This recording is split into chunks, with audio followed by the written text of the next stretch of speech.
ভিতরে, ও ভাই তুমি যদি আমার উপরে অন্যায় অবিচার চালাও আমি কিন্তু উল্টা তোমাকে আক্রমণ করব না, কেননা আমি আল্লাহকে ভয় করি, আমার ভিতরে আল্লাহর তাকওয়া আছে, আমি আল্লাহকে ভয় করি, আমি তোমাকে আক্রমণ করব না, কেন তুমি আমার ভাই হও। কিন্তু কাবিল এটা বোঝে না, কাবিল হাবিলকে মেরে ফেললো। এবার হাবিলকে মৃত্যু মেরে যখন ফেললেন তখন বুঝতে পারলেন সর্বনাশ, আমার ভাইকে আমি কেন মেরে ফেললাম, এখন আমি কি করব, এই ভাইকে নিয়ে কি করব। ইতিহাস খুঁজলে পাওয়া যায়, হাদিস শরীফ খুঁজলে পাওয়া যায়, একদিন নয়, 2 দিন নয়, 1 বছর ধরে হাবিলের লাশটা ঘাড়ের মধ্যে করে নিয়ে সারা এলাকার মধ্যে, গ্রামের মধ্যে ঘুরে বেড়াইতো। বলতে পারেন হুজুর 1 বছর ধরে লাশ নিয়ে বেড়াইতে, সেই লাশ কি পশে নাই? আসলে এই যারা ইমানদার মুমিন মুত্তাকি, এখনো তাদের লাশ কবরের মধ্যে, মাটির মধ্যে 3.5 হাত কবরের মধ্যে যা দেখবেন খুঁড়ে, তাদের লাশটা যেমন তেমনই আছে, তাদের কাপড়টাও নষ্ট হয় না, শরীরের মাংস, শরীরের চামড়াও নষ্ট হয় না। বলেন ঠিক না বেঠিক? হাবিল ছিল ইমানদার মুমিন, তার লাশটা কোনোদিন নষ্ট হয়নি। এবার কাবিল এই লাশটাকে কি করবে, তার মাথার মধ্যে বেরেন আসে না। আল্লাহর তরফ থেকে 2টো কাক পাঠিয়ে দেওয়া হয়েছিল।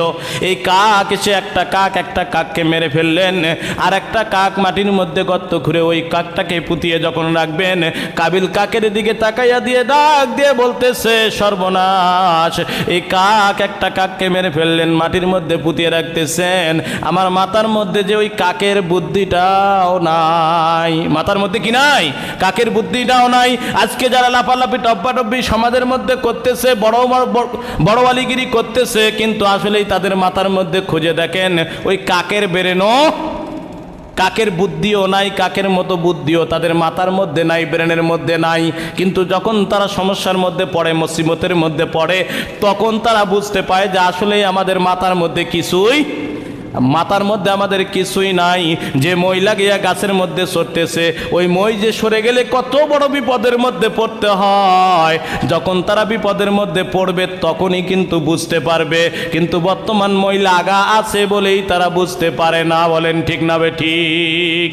তাহলে যারা ইমানদার মুমিন মুত্তাকি, ইমানদার যারা কোরবানি করার জন্য আল্লাহ পাক রব্বুল আলামিনের দরবারে সহি নিয়ত করে, আল্লাহ পাক রব্বুল আলামিন বলে ওই পশুর রক্ত জমিনের মধ্যে পড়ার আগেই আমি আল্লাহ পাক রব্বুল আলামিন তার কোরবানিকে কবুল করে নেই। বলেন সুবহানাল্লাহ। লা ইয়ানাল্লাহু লুহুমুহা ওয়ালা দিমাউহা ওয়ালাকিন ইয়ানালুহুত তাকওয়া মিনকুম। আল্লাহ পাক রব্বুল আলামিন বলে আমি পশুর গোশত নেই না, আমি পশুর রক্ত নেই না, আমি পশুর কোনো কিছুই দেখতে চাই না, আমি শুধু দেখি আমার বান্দার মনের অন্তরের তাকওয়া। বলেন সুবহানাল্লাহ। যদি আমাদের মনের ভিতরে, অন্তরের ভিতরে সহি নিয়ত হয়, আমাদের তাকওয়া যদি শুদ্ধ হয়, আল্লাহ পাক রব্বুল আলামিন ওই পশুর রক্ত জমিনে পড়ার আগেই আমাদের কোরবানিকে কবুল করে নেবে, এবং আমাদের ওই কোরবানি কবুল করে নিয়ে আমাদের জীবনের গুনাহগুলো মাফ করে দিবে। বলেন সুবহানাল্লাহ। তাহলে কোরবানির মধ্যে ভুল কয়টা করা যাবে না? 4টা ভুল করা যাবে না। আর এই 4টা ভুল যারা করবে ওই ব্যক্তির কোরবানি কিন্তু বাতিল হয়ে যাবে। বলছিলাম যে 4টা ভুল। 1 নম্বরে আমাদের নিয়তটাকে শুদ্ধ হতে হবে। নিয়তের মধ্যে যদি গন্ডগোল হয় তাহলে আমাদের কোরবানি বাতিল হয়ে যাবে।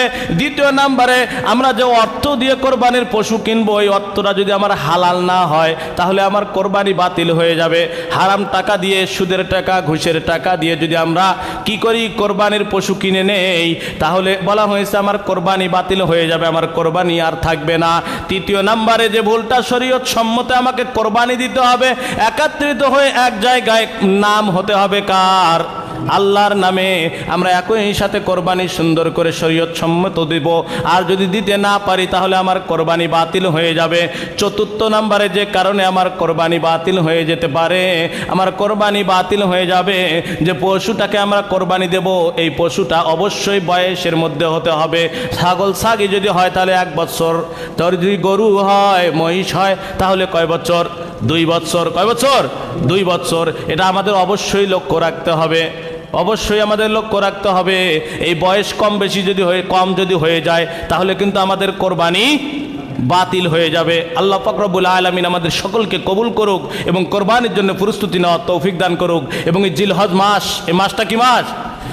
জিলহজ মাসের চাঁদ কিন্তু উঠে গেছে। আমরা সবাই যারা আমরা কোরবানি দেব, একটা জিনিস সাধারণ আমরা অনেকেই জানি এবং জানি না যারা, তারা জেনে নেই আমাদের যা শরীরের মধ্যে যে লোম, শরীরের যে কোনো লোম অথবা নখ, আমরা কোনো অঙ্গ প্রত্যঙ্গ থেকে কোনো কিছু কাটবো না। এই যে চাঁদ ওটা থেকে কোরবানি পর্যন্ত, কোরবানি হওয়ার পরে যদি কোনো ব্যক্তি কাটে তাহলে এটা এক নম্বরে একটা সুন্নত আদায় হবে। দ্বিতীয় নম্বরে বলা হয়েছে যে ব্যক্তির কোরবানি দেওয়ার সামর্থ্য নাই, যদি এই জিনিসটাকে আদায় করে যায় আল্লাহ পাক রব্বুল আলামিন কোরবানির সব তার আমলনামায় দিয়ে দিবে। বলেন সুবহানাল্লাহ। এবং জিলহজ মাস, এই জিলহজ মাসের 9টা দিন 10টা দিন আমরা এমনভাবে নিয়ে যাব সব সময়ের জন্য আমাদের জবানের মধ্যে যেন ভাই জিকির আজকার থাকে, সুবহানাল্লাহ, আলহামদুলিল্লাহ, আল্লাহু আকবার, লা ইলাহা ইল্লাল্লাহ। যারা আমরা পারবো এই জিলহজ মাসের চাঁদ ওঠার পর থেকে অনেকেই 9 জিলহজ পর্যন্ত কোরবানি, 9 জিলহজ পর্যন্ত রোজা রাখে, নফল রোজা। যদি রোজা রাখতে পারেন তাহলে বলছে একটি রোজা 1 বছর রোজা রাখার সব আমলনামায় দেওয়া হয়। বলেন সুবহানাল্লাহ। যদি নাও পারি কিন্তু একটা দিন আমাদের অবশ্যই স্মরণ রাখতে হবে, আরাফাতের দিনে যেদিন 9 জিলহজ হবে অবশ্যই আমরা রোজা রাখার নিয়ত করব এবং সেদিন রোজা রাখবো। একদিন সেই দিন রোজা যে ব্যক্তিটা রাখলো 1 বছর ধরে ফরজ রোজা রাখলে যে সব হলো আল্লাহ পাক রব্বুল আলামিন সে পরিমাণ সব তার আমলনামায় দিয়ে দিবেন। আমাদেরকে ফেলাই নেই, আমাদেরকে যে বর্তমানে আল্লাহ পাক রব্বুল আলামিন যেভাবে করে রাখছেন এভাবে করে যেন সুন্দর করে আল্লাহ পাক রব্বুল আলামিনের হুকুম দাসত্ব যেন আমরা মেনে যেন আল্লাহকে রাজি খুশি করতে পারি। সকলে বলছে আল্লাহুম্মা আমিন। শুধু তাই নয়, আল্লাহ পাক রব্বুল আলামিন দুনিয়াতে নবী রাসূল যত পাঠিয়েছেন সকলের জীবনীতে আল্লাহ পাক রব্বুল আলামিন কোরবানি দিয়েছিলেন। কেমন বাবা আদম আলাইহিস সালামকে দুনিয়ার বুকে যখন আসছেন সে সময় কি কোরবানি ছিল না? সে সময় কোরবানি ছিল। আদম আলাইহিস সালাম যখন দুনিয়াতে আসলেন, তার সন্তান যখন হলেন হাবিল আর কাবিল, এই 2 সন্তানের বেলায় তখন থেকে কোরবানি কিন্তু তারপরে থেকে যত নবী এসেছে সমস্ত নবীর উপরে আল্লাহ পাক রব্বুল আলামিন কোরবানি কোনো না কোনোভাবে, কারো কাছে সন্তান চেয়েছে, কারো কাছে উট চেয়েছে, কারো কাছে দুম্মা চেয়েছে, কারো কাছে এইভাবে করে তার কারো সম্পদ চেয়েছে, কারো বিবি চেয়েছে। আল্লাহ পাক রব্বুল আলামিন কোনো না কোনোভাবে আল্লাহ পাক রব্বুল আলামিনের পয়গম্বরদের কাছে কোরবানি করাইছেন, তাদেরকে কোরবানি করাইছেন। কিন্তু আমাদের বেলায় আমাদের মানে সময়ে যে কোরবানিটা আছে এর মতো সহজ, অতি সহজ মনে হয় না যার কোনোটা ছিল। বাবা আদম আলাইহিস সালামের জামানায় হাবিল আর কাবিল 2 ভাই ছিল। এই 2 ভাইয়ের সময়ও যে কোরবানি হয়েছিল ওই কোরবানি যদি আজকে আমাদের সমাজে আমাদের মধ্যে হইতো, ও যুবক ভাই, বৃদ্ধ বাবাজিরা, একবার নিজের দিলের মধ্যে কানটা লাগাইয়া দেখেন, নিজেকে জিজ্ঞেস করে দেখেন ওই সময়ের কোরবানি যদি আমাদের মতো হইতো। বলা হচ্ছে হাবিল আর কাবিল 2 ভাই, সেই সময় আল্লাহ পাক রব্বুল আলামিন একটা আইন করে দিয়েছিল, দুনিয়াতে তো সন্তান নিয়ে আসতে হবে, দুনিয়াতে মানুষ নিয়ে আসতে হবে। হাবিলের সাথে এক বোন জন্ম হলে হয়েছিল, কাবিলের সাথে এক বোনের জন্ম হয়েছিল। কাবিলের সাথে যে বোনের জন্ম হয়েছে হাবিলের সাথে বিবাহ হবে, এবং হাবিলের সাথে যে বোনের জন্ম হয়েছে কাবিলের সঙ্গে বিবাহ হবে। কিন্তু কাবিল ছিল একটু জিদি লোক, কাবিল ছিল একটু খারাপ ধরনের, বড় ছিল কাবিল। কিন্তু হাবিলকে ডাক দিয়ে বলতেছে, ও ভাই হাবিল রে, আমার সাথে যে বোন হয়েছে জন্ম আমি ওই বোনকেই বিবাহ করব, তোমার সাথে যে বোন হয়েছে ওই বোনকে আমি বিবাহ করব না। একটু দেখতে একটু কালো ছিল, দেখতে একটু রং কম ছিল, এই জন্য হাবিলের বোনকে সে বিবাহ করতে রাজি হলো না। এভাবে করে যখন বলা হলো, বাবা আদম ডাক দিয়ে বলতেছে, কাবিল রে, এটা তো আল্লাহ পাক রব্বুল আলামিন আইন করে দেয় নাই, আল্লাহ পাক রব্বুল আলামিন যেটা আইন করে দিয়েছে এই আইন তো তোমাকে মানতে হবে। হাবিলের বোনকে তোমাকে বিবাহ করতে হবে, হাবিলের সাথে যেটা ছিল তোমার সঙ্গেই যেটা ছিল এটাকে তোমাকে বিবাহ করা যাবে না। আল্লাহ পাক রব্বুল আলামিন যে আইন করে দিয়েছে আইন তোমাকে মানতে হবে। কাবিল ডাক দিয়ে কয়, বাবা আল্লাহ যতই আইন করে দেখ না কেন, আমার যেটাকে পছন্দ হয়েছে আমি এটাই বিবাহ করব, আমি কিন্তু মানতে পারবো না, আমি কিন্তু আল্লাহর আইন মানতে পারবো না। বলেন নাউজুবিল্লাহ। বাবা ডাক দিয়ে বলতেছে, না না, আল্লাহর আইন মানতে হবে, আল্লাহর হুকুম মানতে হবে, যেটা না হলে তো এটা তোমার জন্য হারাম হয়ে যাবে। কাবিল এবার ফতোয়া দেখাইতেছে, ও বাবা, আল্লাহ পাক রব্বুল আলামিন যদি আমার সাথে যদি আমার যে বোনকে পাঠিয়ে দিয়েছেন, এই বোন যদি আমার সাথে জুটি না রাখতেন, তাহলে আমার সাথে একই গর্ভে একই পেটের মধ্যে কিভাবে আল্লাহ পাক রব্বুল আলামিন পাঠাইলেন? আল্লাহ যেহেতু একই সাথে দুনিয়ায় পাঠাইছেন, বাকি জীবনটাও আমরা একই সাথে থাকতে চাই, অবশ্যই আল্লাহ পাক রব্বুল আলামিন এটা হালাল করে নিবে। বলেন নাউজুবিল্লাহ। এরকম ফতোয়াবাজি আজকে আমাদের সমাজের মধ্যেও কিছু লোক আছে কি আছে না? যে লোকটা নিজে খারাপ কাজ করবে কিন্তু স্বীকার করবে না, আবার উল্টা ফতোয়া দিবে, উল্টো ফতোয়া দিয়ে ওই হারাম জিনিসটাকে হালাল সমাজের মধ্যে বাস্তবায়ন করার জন্য শক্তি আছে, জোর আছে, টাকা পয়সা আছে, এই জন্য চেষ্টা চালিয়ে যায়। কিন্তু ভাই, যেটা হারাম সেটা হারাম, যেটা হালাল সেটা হালালি। আপনি যতই ক্ষমতাবান হতে পারেন না কেন, টাকাওয়ালা হতে পারেন না কেন, আপনি এই সমাজের মধ্যে যতই প্রতিষ্ঠিত ব্যক্তি হন না কেন, আল্লাহ পাক রব্বুল আলামিন যেটা হালাল করে দিয়েছে এটা কোনো দিন আপনি হারাম করতে পারবেন না। আল্লাহ পাক রব্বুল আলামিন যেটা হালাল করে দিয়েছে এটা কোনো দিন হালালও হবে না। হাবিল আর কাবিল দুই ভাই যখন এরকম তর্ক বিতর্ক শুরু হয়ে গেল, বাবা আদম ডাক দিয়ে বলতেছে, ভাই ও আমার সন্তানেরা, এভাবে করলে হবে না।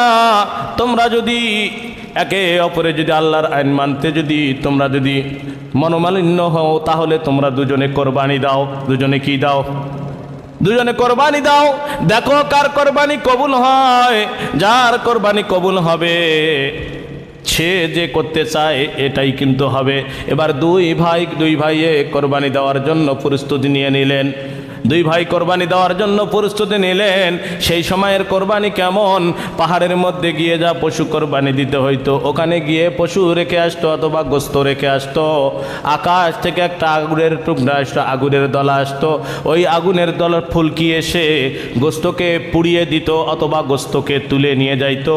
যার গোস্ত তুলে নিয়ে যাইতো তার কোরবানি আল্লাহর দরবারে কবুল হয়ে যাইতো। কিন্তু যার কোরবানি কবুল হইতো না, তার গোস্ত যেরকম সেরকমই থাকতো।